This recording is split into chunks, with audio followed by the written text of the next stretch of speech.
Record, and we'll get going. Welcome everyone. Wow.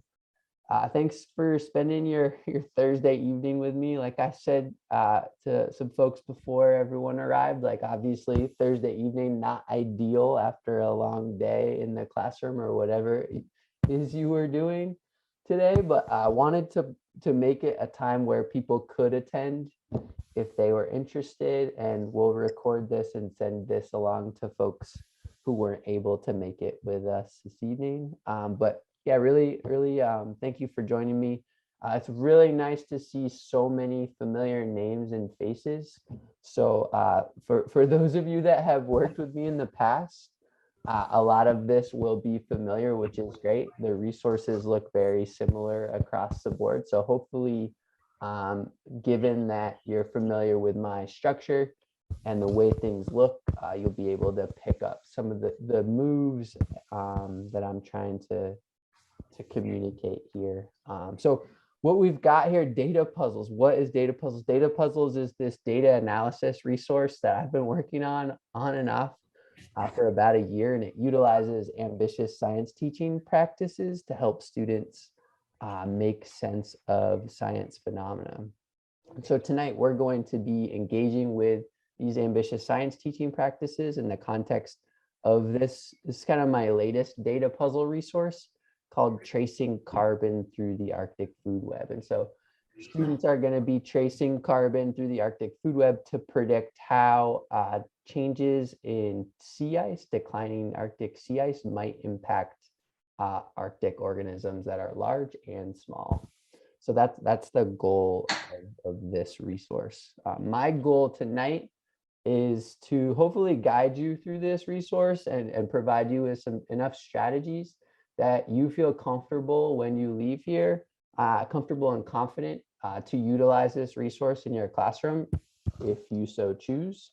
And also we'll sprinkle in a little incentive, and that is if you are interested in utilizing it this spring and providing some feedback to me, we can offer you an Amazon gift card in the order of $50.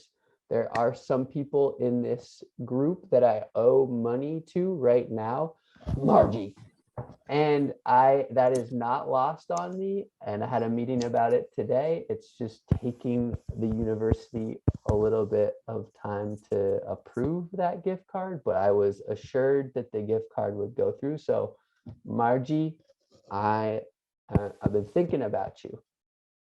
So that incentive is there should you choose to do that after this webinar. We already talked about breakout rooms. We're not going to do them. So without further ado, we'll get started. Many of you already know me. My name is John Griffith, and I'm a curriculum developer for the CERES Education Outreach Team. CERES stands for the Cooperative Institute for Research in Environmental Science. It's a program within the University of Colorado Boulder, and where we work with scientists at the University of Colorado Boulder and scientists at NOAA, and our job is to communicate their current research to K-12 classrooms by developing hopefully innovative curricula. Joining me in this project is my supervisor, Dr. Anna Gold, and want to acknowledge some really important collaborators that are working with us on this project. Perhaps most notably and most closely, Dr. Melissa Bratton, who won't be able to join us this evening. She's doing some PD with Denver Public Schools today. She's an assistant professor in the School of Ed at CU Boulder and a co-author of Ambitious Science Teaching. So it's been really nice to have her obviously on this project to kind of help guide some of the moves that we're trying to embed in this resource. Also involved is Dr. Carrie Wingert. She's a curriculum designer for Inquiry Hub. Perhaps some of you have heard of that. That's a storylining type group affiliated with Open SciEd. So they develop storylines for high school curriculum. So this is our team, and I think what makes us really excited about this resource, among other things, is we are at CERES are connected to 800 plus scientists at CU Boulder and NOAA, and so we're excited if we can get this framework nailed down and produce a product that teachers like. It feels like we have access to a lot of data sets, and coming from a classroom former teacher, an 8th grade science teacher, I know it can be really hard to find those curated, neat data sets for students. And so hopefully we can provide those data sets in this prepackaged form for teachers. Story behind this resource, and many of you here already know, you've heard this song and dance. Like when I was hired in 2019, I was solely focused on creating resources related to the 2019-2020 Mosaic Arctic Research Expedition. And so really focused on connecting classrooms to this expedition through virtual reality tours and development of curriculum. And when I wrote a few of these units, I was like, wow, there are some really important data sets that are kind of buried in these units.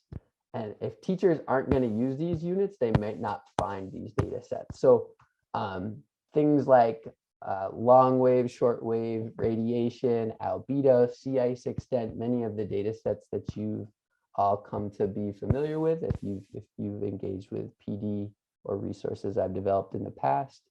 And so after the field portion of the expedition ended, we were trying to figure out ways that classrooms could continue to connect with Mosaic and continue to follow the expedition by using authentic data.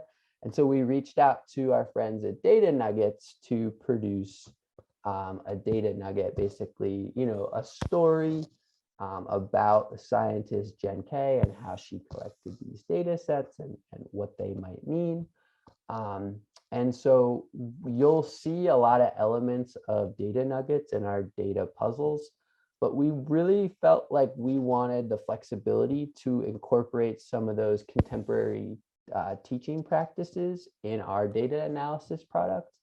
And so we've modified data nuggets. We've taken some things from Daily Do's, NSTA Daily Do's, if you've heard of that resource, tried to weave in some of these ambitious science teaching practices, and the result is this data puzzles product. So for those of you that might not be familiar with this ambitious science teaching, these practices, it's a pedagogical framework with principles, practices, and tools to support the meaningful and equitable science education. And so this is a snapshot, an image of the framework as it's presented in the Ambitious Science Teaching book. And you'll see that we've modified this framework slightly with co-author of the book, Melissa Bratton's permission. This figure is really representing like an educator planning a unit or a lesson to incorporate these practices. And in our case, we've already planned the lesson, the unit, to incorporate these practices. So you'll see that we've moved some of these quadrants around. In the top right, if you were planning for this lesson, you're planning for engaging with important science ideas, trying to think about how to connect science ideas in a cohesive, coherent way from the student perspective. Really important to elicit student ideas about key resources, about key science ideas. It's helpful for sense making.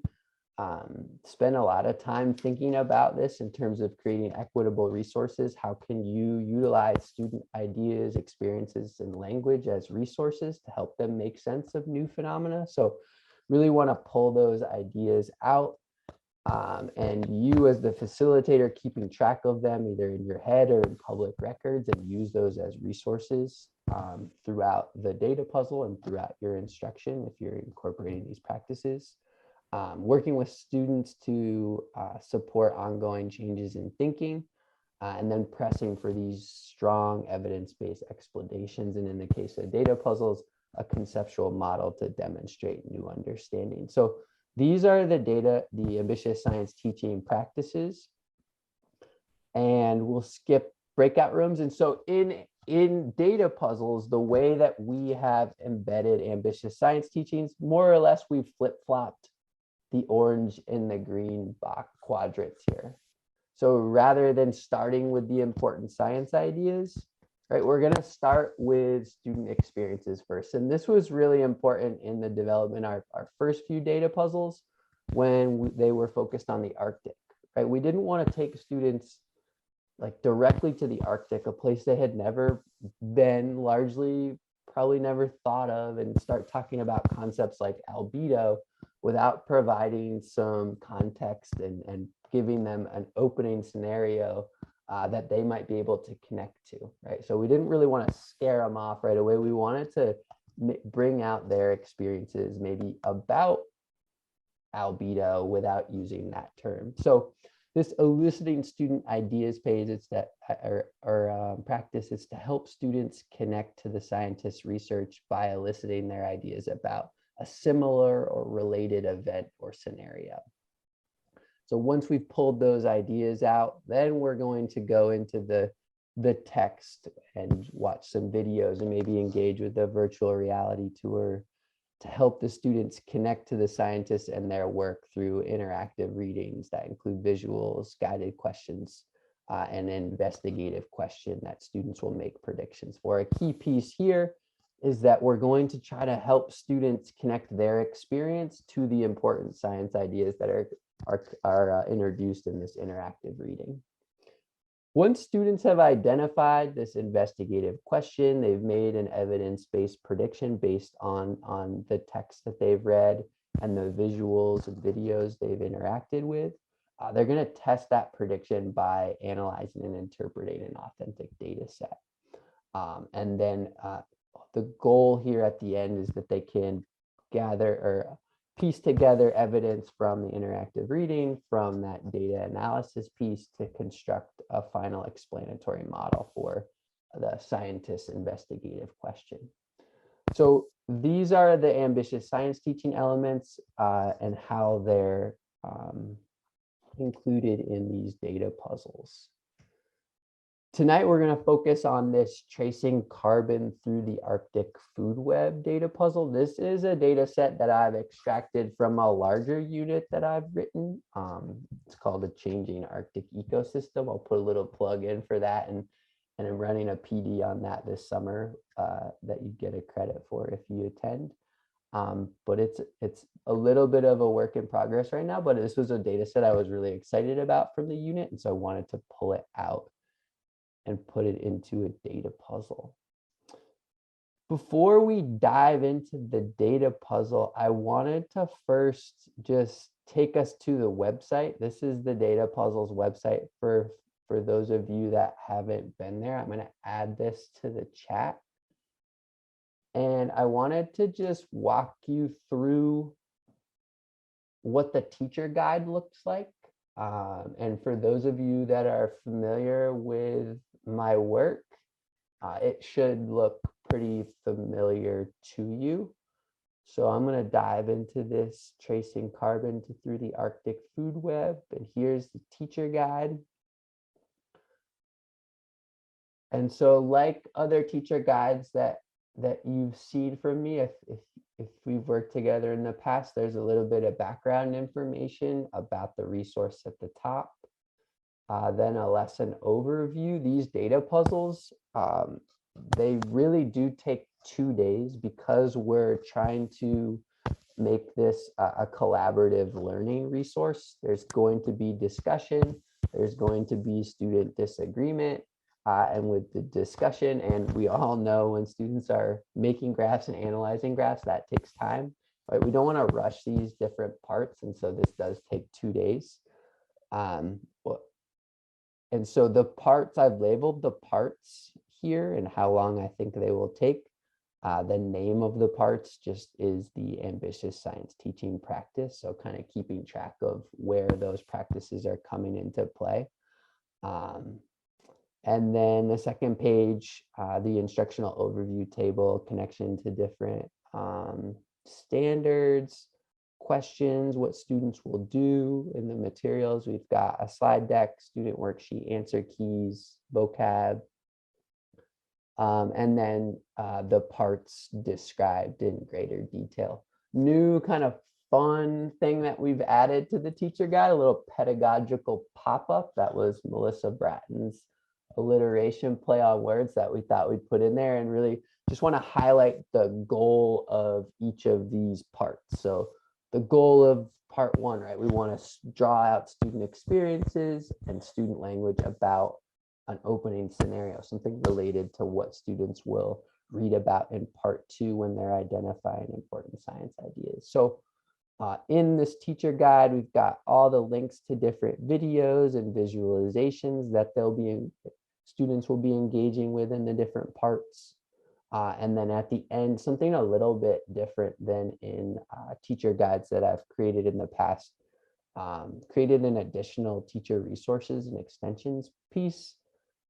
Added this because when I do research for these data puzzles, I feel like I find a lot of cool things. And so I want to just include them here. So if you are excited, if your students are excited about something that comes up in a data puzzle, maybe you can find it in that additional resources section and run with it with your students. So that should look pretty familiar to you. The slide deck, there are speaker notes that you should pay attention to, the student worksheet. One really important thing, and I'll bring this up again here in a little bit when we engage with it, there's no opening scenario in the student worksheet that's meant to be facilitated through whole class discussion or a couple of other facilitation strategies I'll mention. But there is, like in a data nugget, there's like some text at the beginning that students would read either individually or as a whole class. We've got some pause and play sections here where there are videos or little data visualizations that students could watch on their own or as a whole class. Some different graphics, and more videos.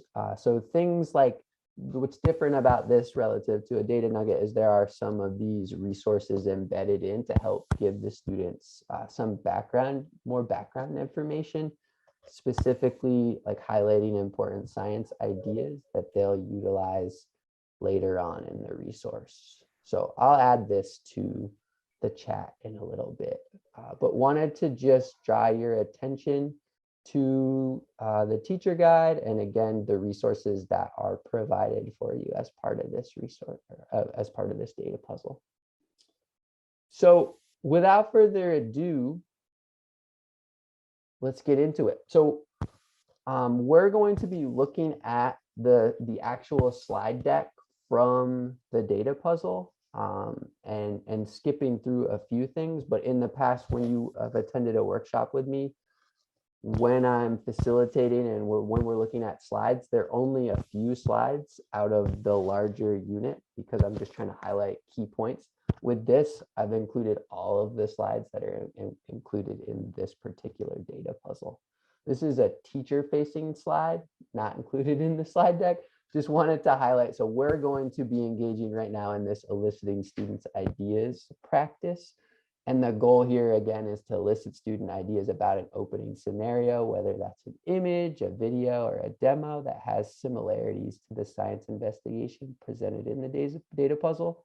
So again, really key here to draw out student experiences, ideas, and language that could be used as resources to help students make sense of the phenomena they'll engage with in part two. So like I said, this part is not included in the student worksheet. And it's one that you may want to skip, but it's a really important piece to the data puzzle. I didn't include it in the student worksheet largely for the aesthetic purpose and didn't want to make it too confusing about what's happening.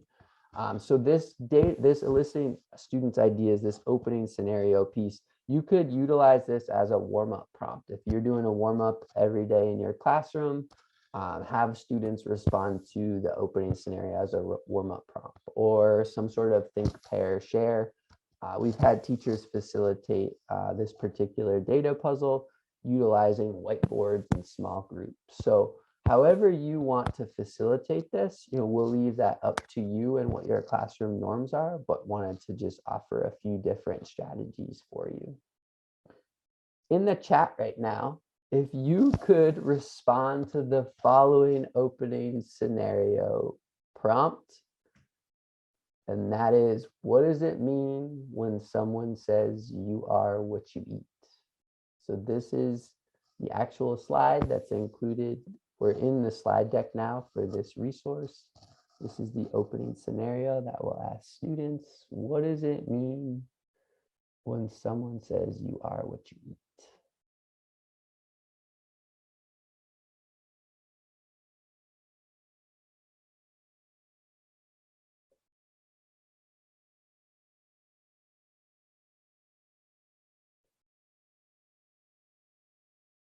Awesome. So really great things coming out in the chat. And this is what will happen with your students. You're going to get a range of answers. So quality of food determines your health. And then we've got some really different words, like we're made up of carbs, proteins, lipids. So different kind of words are coming out. Body absorbs molecules. So we're getting molecules. Looks like these are the kind of the molecules we're getting from the food. Quality of food affects your health. What you eat becomes building blocks for growth, repair, cell function. I get my energy from food and requit. DQ Blizzard. There we go. That's kind of what I'm thinking. I'm expecting lots of like hot Cheetos and Takis talk, and saying like Takis are part of, you know, the main food groups. So nutrition and health. So lots of really cool, really important ideas here, right? And so if you're facilitating this, maybe you're writing some of these ideas down on a piece of butcher paper. Maybe probably what I should have done, maybe you're doing a Jamboard and students are responding to this on a Jamboard. I know a lot of you use Pear Deck as well, so maybe you're using a Pear Deck here. But again, looking at this, you can see there's lots of different words. You're going to have students talk about different foods they eat. So just pay attention to that as a facilitator and try to utilize some of those words and experiences later on as you engage with part 2. Kind of the second step in this is that students watch a short video that describes this. You are what you eat. Obviously, in this space, like pretty comfortable with what that phrase means. With your students, it'd be interesting to hear what they had to say and what comes out. And so there's a short video here that describes, and I'll skip the video just in the interest of time, but it describes you are what you eat. Your cells, you lose a lot of cells every day. Those cells are replaced, and it's those molecules that you get from your food, those ingredients that you get from your food that help in those cell functions, like you've all made clear in the chat. And so these are some of the questions that your students would be asked to consider and discuss after watching a short clip here. And what's the relationship between the food you eat and the cells in your body? And do you think you could learn anything about a person's diet from studying their cells? And this is really a critical question, because what we're trying to focus on here is ecologists in the Arctic are studying the cells of organisms to try to figure out what they're eating. So the idea here is we can connect to what students are eating, and that phrase, you are what you eat, we can bring that with us to the Arctic, and Arctic scientists are studying the cells of organisms to see what they're eating. And so in this case, we're really focused on a 2008 study in which ecologists traveled to Ukavik, Alaska, that's formerly Barrow, Alaska, so northern Alaska, to study Arctic feeding relationships and how they may change in the future due to rising temperatures and the dramatic decline in sea ice. So we're going to learn more about this study by reading the puzzle plots. So that is the segue into where you might hand out the worksheet, and the puzzle plot is that background text. So now we're going to read a little bit more about that 2008 study about the Arctic ecosystem, why the Arctic's warming, why sea ice is declining, and try to connect those important science ideas. So in this puzzle plot text, again, you could facilitate this by reading aloud as a whole class, by reading individually. If you have close reading strategies that you utilize in your classroom, now might be a good time to do that. But your job is to try to challenge students to connect science ideas from the reading back to that opening scenario. Again, trying to think about student experiences and applying them to a new investigation, and help having those experiences aid in the sense-making process. Students are asked to summarize key ideas by making a sketch and identifying the investigative question that scientists are seeking to answer. So a couple of different pieces in this identifying important science ideas step. This is a student-facing slide.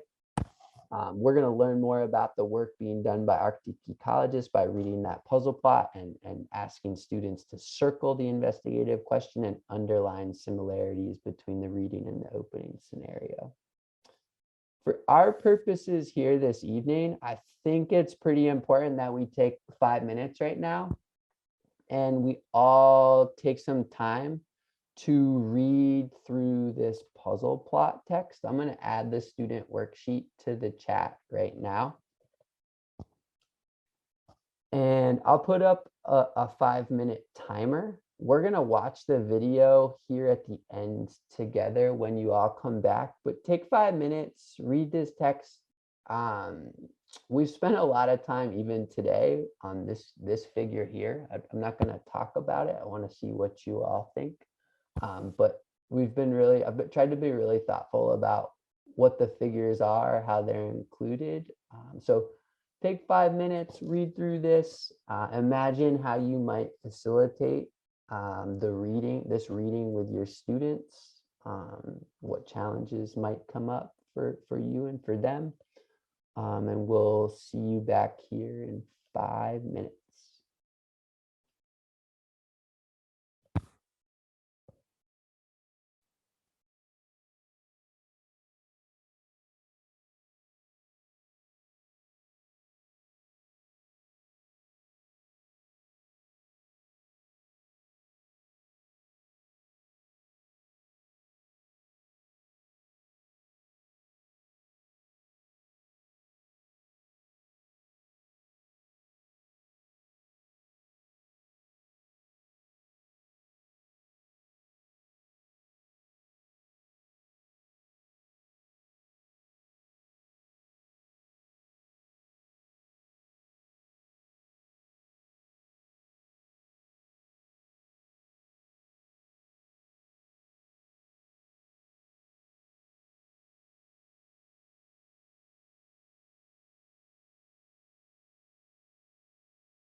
Is it me, Jonathan, or did you just put up the timer instead of the Ryan, you're right. I put up the timer rather than a task. There's no real task here. It's just to read that text and I know, but I was reading, where'd the text go?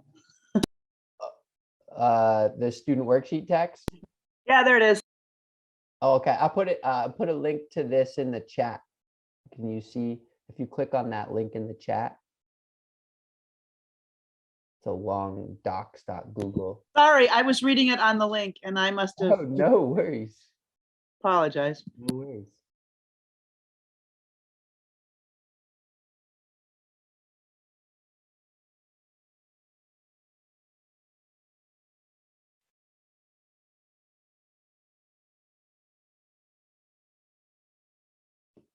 Cool. And I'm going to stop this timer here and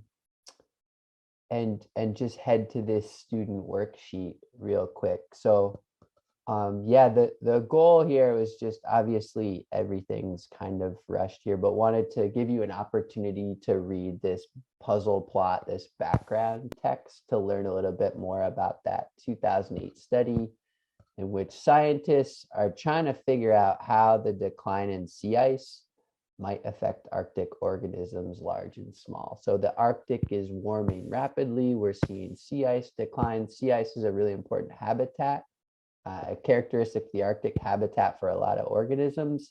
In particular, these organisms, these algae that form the base of the Arctic food web. And so we've got two different types of algae, algae that grows in sea ice, algae that grows in the open ocean.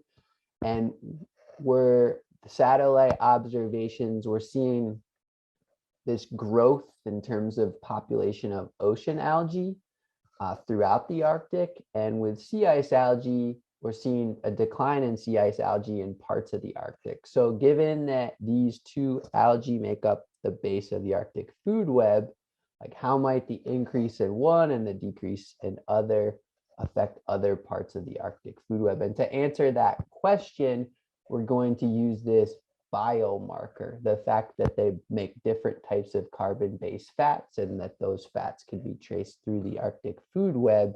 We're going to use that to help us answer that question, how other organisms may be affected by the change in algae population. So this is a little bit of a work in progress. We finished this figure about 2 hours ago.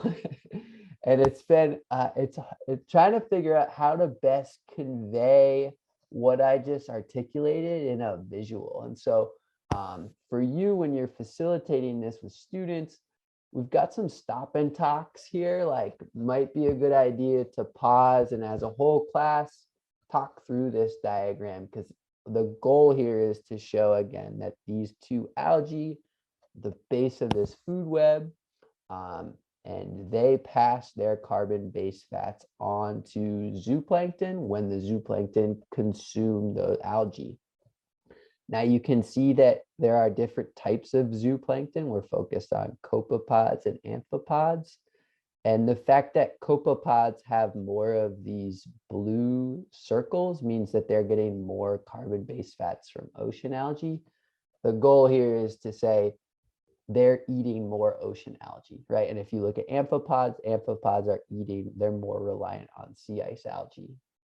If we follow through this little food web up to bowhead whales, you can see bowhead whales have more carbon-based fats produced from ocean algae. So we might predict that they're eating more copepods. The point here, right, is that bowhead whales and copepods seem to be more reliant on a food chain that starts with ocean algae. In a future with more ocean algae, how might this food chain be affected? Maybe these organisms do better. Maybe organisms that are more reliant on sea ice algae fare a little worse, right? I'm kind of giving away far too much right now, but that's what we're trying to articulate through this visual. Wanted to just pause here and show the video that's included at the end, taken from the scientists up in Utkvik, Alaska, formerly Barrow. And again, hopefully this helps students and all of us better understand, where the numbers are coming from that we're going to be looking at here in just a few minutes.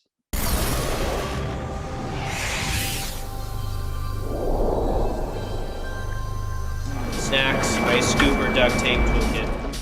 Cases packed? Check. Sled loaded? Check. Thermal pants on? Check. For this team of marine ecologists, it's time to hit the ice, and that means gunning it. It may be late spring, but it's a frigid ride out onto the sea ice off Barrow, Alaska. Desolate as it looks, the ice is actually teeming with life. With support from the National Science Foundation, Craig Aumack with Columbia University and a team have come here to study algae, microscopic aquatic organisms that form the very base of the marine food web. Some even live in the ice itself, dormant all winter until the spring sunshine kickstarts a growth cycle. They start to bloom, which implies that they are multiplying at an exponential rate. And then as the snow completely melts and they start getting lots and lots of light, they migrate down to the bottom of the ice and then eventually leave the ice into the water column. Algae may not seem as sexy as, say, polar bears, but without the algae, nothing could live here. We are trying to trace the algae that grow within the ice to the underlying marine systems. So what organisms are grazing on it? Do they prefer it over algae that grow in the water column? And then how much do the organisms that live on the seafloor graze the algae once it's there? They drill ice cores to measure algae levels and collect tiny algae eaters like these from the water and underlying mud. They drop underwater cameras down under the ice. Jelly! On the day we were there, Jelly! they netted this jellyfish. They'd seen them before with their cameras, but this is the first one they've hauled up from under the ice. So it was like, wow, our jellyfish even adapted to swim so close to the bottom and drag their oral tentacles because they're feeding on the algae that collect along the bottom during this time of year. Back in the lab, they run tests to see what kinds of algae the critters harvested on the ice have been eating. Going forward, the changing climate could mean less snow cover on the ice earlier in the spring, and that could mean disruptions to the food chain's delicate balance.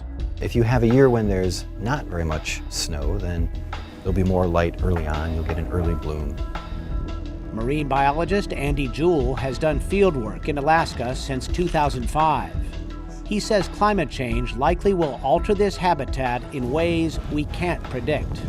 Large marine animals, seals and beluga whales and bowhead whales, the polar bears, all of those organisms are here because it is an incredibly productive environment. Typically, there's a long line of connections until you get to big animals. The entire food chain ultimately rests upon the algae. Aumack says the algae could be considered a canary in the coal mine for climate change in the Arctic, early sentinels of a changing ecosystem. So hopefully, like through that reading and through some stop and talks where you're talking about the visuals embedded in there in that video, right, we can start to identify some of these important science ideas. What question are the scientists trying to investigate? What do we know about these two different types of algae and how they move through the Arctic food web? What is a food web, right? So we've got some different things that you as the facilitator can talk about as needed, right? Depending on where your students are at in all of this. And so after reading that text and watching that video, it's really important for you, the facilitator, to come back to this slide deck and help students make the connection between what they are reading and that opening scenario, their experiences, right? So we won't answer this question together, but these are the prompts that are embedded in the slide deck. What can measuring the amount and type of carbon-based fats in Arctic organisms tell scientists about what they're eating? So having students, maybe this is a think, pair, share, or a shoulder partner, or something that you do with a whiteboard, but thinking about like, what do we know about these carbon-based fats and how they move through a food web? And then help them relate back to that opening scenario. Do you think a doctor could study the different kinds of fats that are contained within you and predict what you're eating? You know, maybe we talk about saturated and unsaturated fats that students are consuming and what that means for cholesterol. You know, like you could be creative and utilize what students have to say to make the connection between what they're eating and how we could go about studying that and what is happening in the Arctic. After you help students make the connection between that text and that opening scenario, we're going to go back to that student worksheet and ask them to identify an important idea. In this case, they're going to be constructing a food chain. That's practice for later on when they make their final models. They're essentially going to be making a food web. And so by having them make a food chain now, that's practice for later on. Just pull out the investigative question and then make a prediction for the investigative question.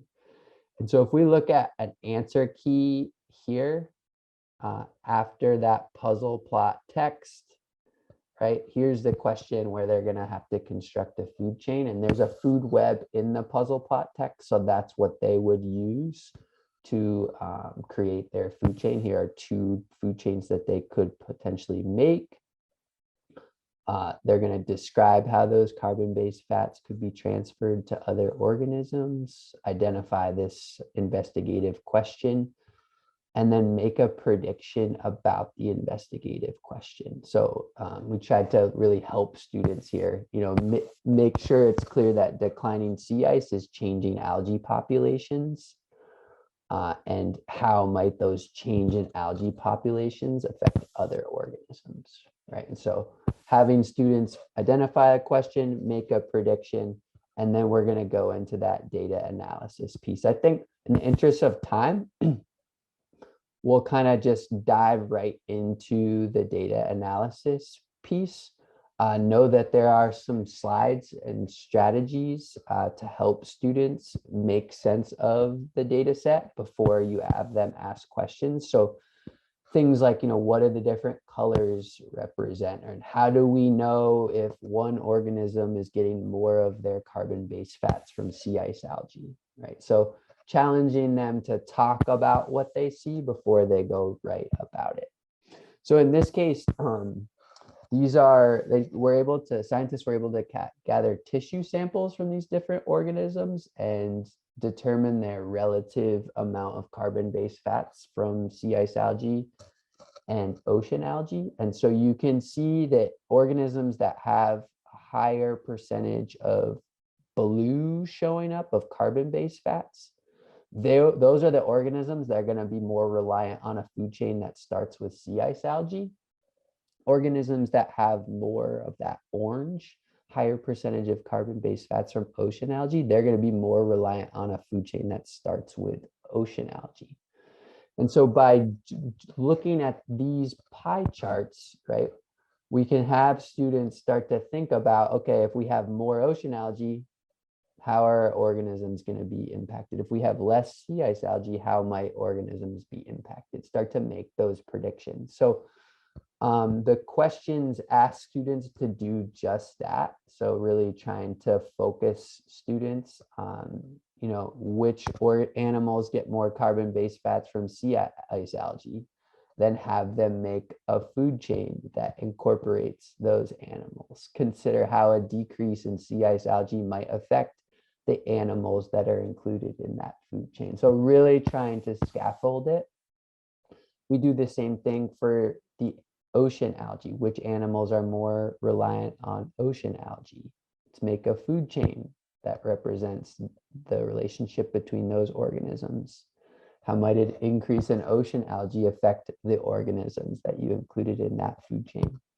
And then ask students to revisit their prediction.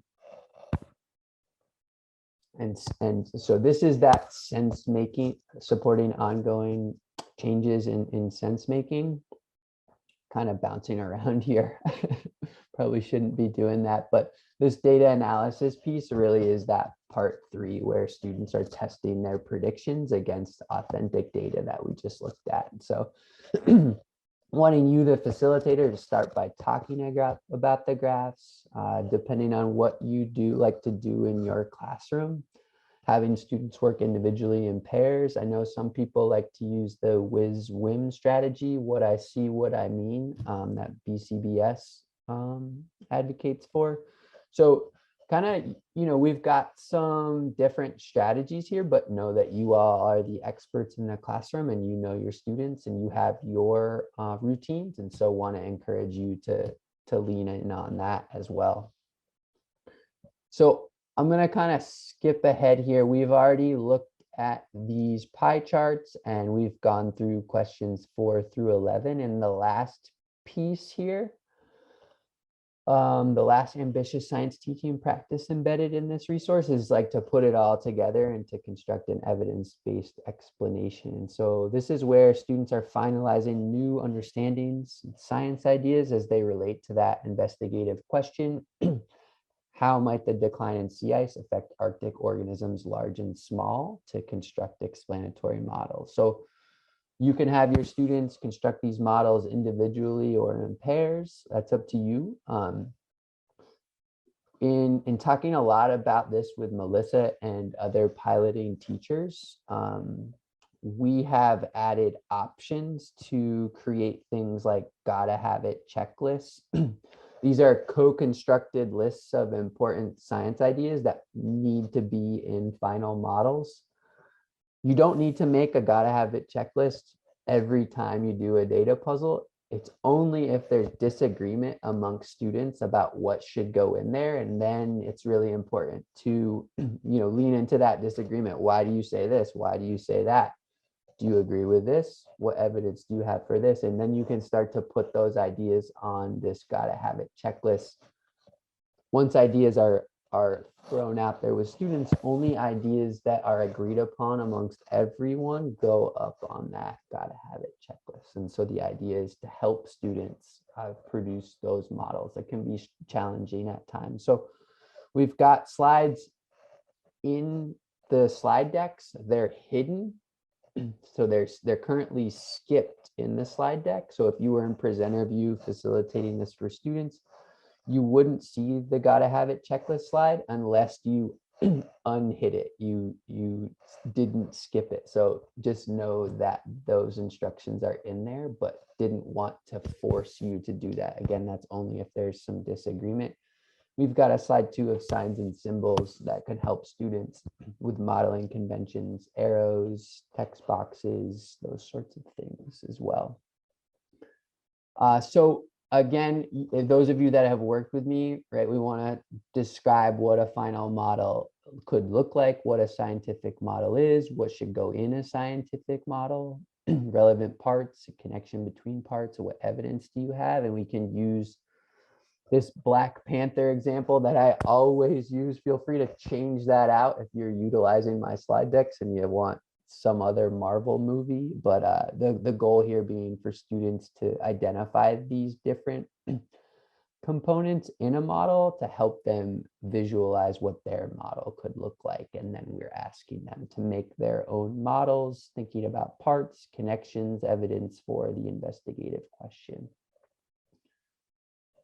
So all that said, right, tons of information with the puzzle plot. We've got some different videos showing temperatures warming, sea ice declining. We've got these complex graphics that show the flow of carbon-based fats. We're talking about food webs. So there's a lot here.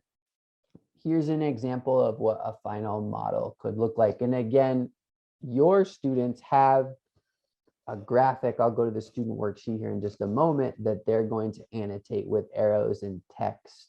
And so in this case, these arrows mean different things. This is what a gotta have checklist could be useful for, talking about modeling conventions and what different color arrows could mean. In this case, blue is passage of time, white is direction in terms of population, and red is showing the flow of energy. So we see this food chain from ocean algae to zooplankton to bowhead whales, and those populations he's predicting are increasing with the decline in sea ice. Whereas a food chain connected to sea ice algae, we might see those populations decline. We don't know for sure, but that's what we're predicting based on the data that we have. Moving forward, after students construct those final models, wanting to add a digging deeper question. So each data puzzle has this. After students construct their final model, want to have them think about something, whether it's solution-based or social justice-based. In this case, thinking about Arctic indigenous peoples, which, really, in their food webs, humans are in the Arctic food webs. They are a part of the ecosystem. It's in Western society that we remove ourselves. And so wanting to think about, okay, let's put people into this food web and how might the decline affect these indigenous people, and start a conversation there and support that with a video that we embed at the end of the slide deck. So that's the product. And so if we look at the data puzzle, right, there's the data analysis piece. There's the final model construction. Here's the image that they would annotate. I think I'll probably swap this out with a black and white image for students. And then there's that digging deeper question that students would answer. So again, as you, a facilitator, you're going back and forth between the slide deck for those discussion and talk moves, and then students are moving into the student worksheet to do different tasks. So I think that's one of the challenges that I need to also, we'll be working with anyone that's interested to try to figure out. It's like, how do I make it clear when teachers are in the slide deck going back to the student worksheet, right? Those talk moves that are really important to help students make sense of this question here. How might the decline in sea ice affect different organisms? That is an insane amount of information to throw at you in an hour. I can't imagine watching this webinar and getting all of that later, those poor folks. But if you wanted to do this in your classroom this spring, once these gift cards get approved, again, I know there are some people in here that I owe money to, but I'm going to make some more promises nonetheless. If you're interested, please complete that Google form. I think I just put it in the chat. Just your name, your email, whether you'd be able to do this spring, and I'll reach out to you to talk more about what that would look like. It's just a survey. Those of you like Matt that are piloting a different unit of mine right now, that's a little bit more involved, and there's going to be an interview. You got to meet with me on Zoom and answer some tough questions. But in this case, it's just a survey to try to figure out your experience and how this resource can be approved. Also gonna make a pitch for some of the other data puzzles that I've got. I will say that the framework is the same across all of the data puzzles. Obviously the content is different. So adding a link to this data puzzles webinar series, from that link, you should be able to sign up for the 3 other webinars. Join me St. Patrick's Day next week for the tipping point, if you want to spend another Thursday with me. But we'll record each of these so you could watch them. But if you attend this and you get that structure down and that framework down, like you hopefully you can just go into these other resources and understand what you're supposed to do.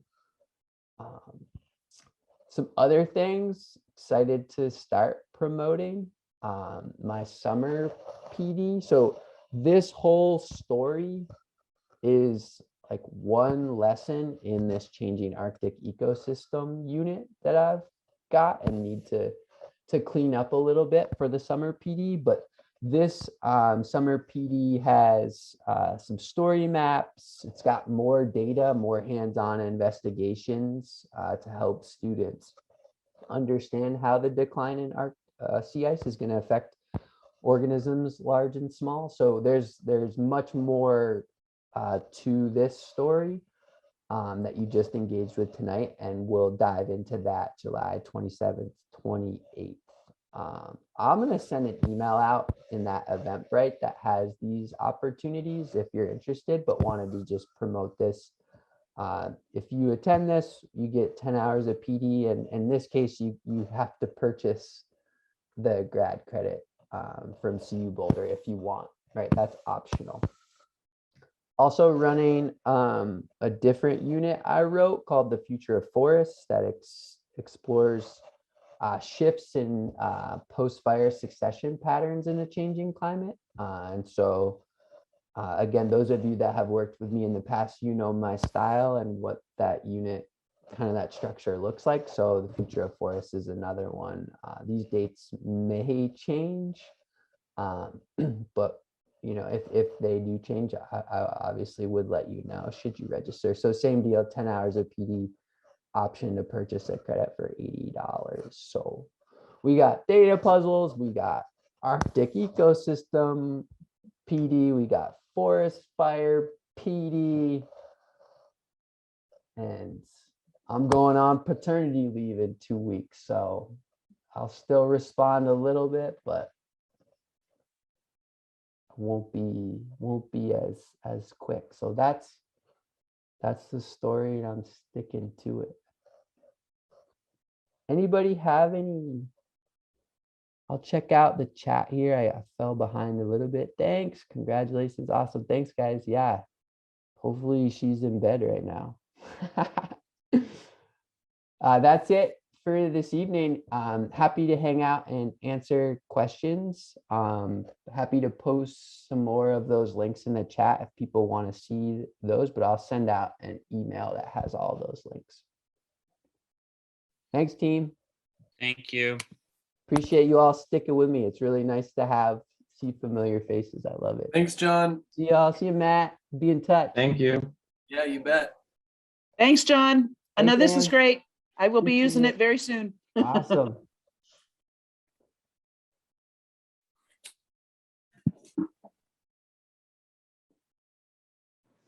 I have a quick question for you. Yeah, Gina.